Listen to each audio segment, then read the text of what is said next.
Hey, how's it going? And today I'm going to show you how easy it is to do a cinematic fly-through in Unreal Editor for Fortnite. And we're just playing around. I don't have anything specifically planned, but this is just kind of what we're going to end up with. We're just flying into the city like that. And I'm not 100% sure where I'm going. I'm just kind of looking at things that are interesting or caught my eye. And so you don't need a rig rail. You don't need a lot of things. These are really easy to set up. But of course it does help if you kind of have your shot thought through in the very beginning. But it's kind of cool because you can go through walls and things like that. Just really create a cool effect. You'll see that on a lot of commercials where some of the camera goes right through the wall. And it's very easy to do that. So anywho, I'll be back in just a minute to show you how easy this is to do. Okay, so to get started on this, it's probably best to pick an island that is already built up for us, like a city like Tilted Towers, which is actually a really nice modeled city that has a lot of application. There's so many assets already in existence. It really is like having your own personal studio backlot. It's really super awesome. And then of course I've done a tutorial about how you can adjust the fog, the camera filters, and the time of day to really add a more cinematic look. The other thing I should mention is you have this up here on scalability. You can set it to cinematic, which would be the highest quality. So that's probably something else that you want to do. All we're going to do is we're going to add a camera into the scene, and then we're going to pilot that. And I put a link in the description to a video where I go into a little more depth about piloting the camera, but basically you can do the same exact thing here. I've been getting this illegal property modification lately, and I'm not sure what that's about. It's nothing that I've done. Just to get started with this, you need to make sure that your Place Actors window is available. So you just go to Place Actors, and we'll search for a cine camera right here. And it doesn't really matter where you put it because we're going to move it and fly it around. And then we probably want to put it into focus, so raise the aperture up to 22. And 35 millimeters is fine for our lens. Then all we have to do is come up here to where it says perspective and select Cine Camera Actor. Now you'll notice up here it says Pilot Camera Actor, and just using the WASD keys, my right mouse button, and then turning the scroll wheel, I can control the speed of the camera. So I'm not sure exactly how I want to fly into the city, but let's say I want to come at this angle. It might also be helpful to, map out your shot. There's a lot of interesting parts to this city. It's completely up to you. I mean, it really is, the world is your canvas here. So let's say I just want to just fly around and look at some interesting things in this city. Ideally, I would put a character mannequin in the city to stand in for my character. I might want to do like that opening sequence that they do on Hawaii Five-0 where the camera kind of flies in on the main characters and stuff. But anyway, to get started, all we need to do this is a sequence. So we're going to right click, go to Cinematics, Level Sequence, and double click into this. And then if you hit Control and hit the scroll wheel, you can go out. Under here where it says frames per second, show time as seconds. That's probably easier to see. So let's say you want to, I don't want to take up too much time, so we'll do, let's say, a 30-second fly through. Then with my camera selected, it's selected in the outliner. I can go to Track, Add to Sequencer, Cine Camera Actor, and let's just say I'm going to get 5-6 second shots or something like that. Or maybe this first one will be a little bit longer. It doesn't really matter too much, so this is just for instructional purposes. So all I have to do is make sure auto keyframes on. That's very important. And then on transform, just click that button and set a keyframe. So this will be our opening shot, or whatever you want your opening shot to be. And then just drag the playhead to maybe however long you want the opening shot to be. Maybe it's kind of a cool fly-in shot, so let's say we'll do 8 seconds. And then once that's set, I just hit W. So I'm going to hit W and right mouse button at the same time.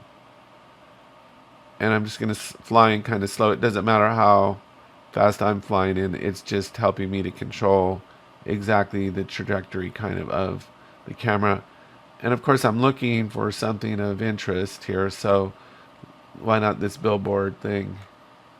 So I'll just fly over to this billboard like that, and I'll set a keyframe.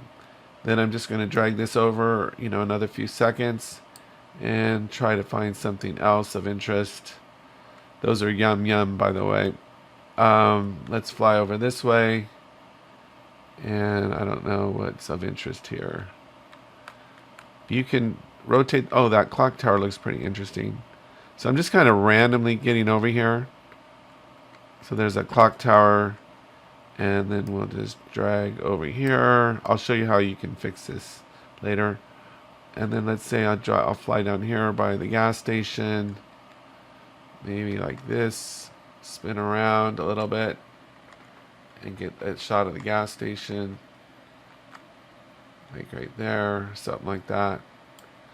And then I'll drag over a little bit more, and I just noticed an underpass, so let's fly through that thing. I literally didn't know this was here. And we'll fly out here, and let's just keep going back to the ocean. And let's just say, I'm just going to stop there. You get the gist of it. Well, I guess I can take it all the way into the end here, and I can keep going a little further. So then keep on going, and maybe I'll just end up here. Okay? And then what we can do is I just go back to the beginning here, and I hit play and see what we got. So I have the camera spinning around quite a bit from the way I moved it. So I'm just kind of flying all over the place through all kinds of things. It's kind of crazy, actually. I could have just kept the camera straight and flown more through, but you get the idea of it. It's kind of crazy. Okay, so what you can do then, and this takes some time to get comfortable with, is if we click on this curve editor here, this shows all of our tracks on a curve. And so if I look at my rotation where maybe things were starting to get kind of wonky on me, I can go back to the beginning here and drag through here and try to identify where my curve is really happening here. So I've got a lot of roll going on there right in the beginning. You see that? And maybe that's more than what I want.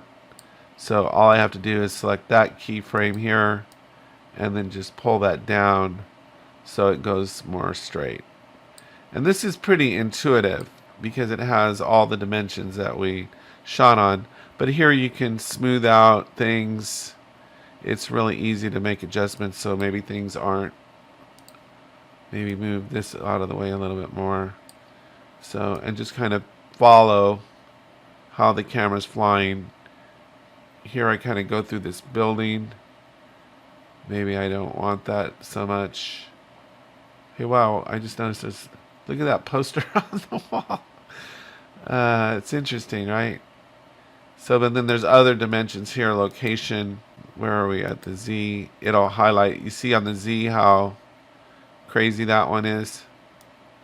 And I can tell that that's probably more than what I want. It's a lot of up and down there. So maybe I don't want it so up and down. And you can just go through and re-edit the whole thing that way. And just explore. And that's pretty much it. Now this would exist now if I wanted to record this out as a separate, like, short animated film, I'd have to use OBS or Camtasia or something like that. But if I just wanted this to play as like an intro cutscene, I don't have to do anything. The sequence preserves all that animation that we did. So all I'd have to do is get the cinematic sequence device and trigger it on begin play for it to start. So let's say I wanted this cutscene to start at the beginning of the game or whatever. I would just write some verse code to trigger that on begin play. So maybe I'll do a video. The next video I'll do is how to trigger the cinematic sequence to play on begin play. So you don't have to trigger anything as the player character. So I'll do a tutorial on that. So anyway, that's all I had for today. I hope you found this helpful. Take care. Have a great day. And I will talk to you next time.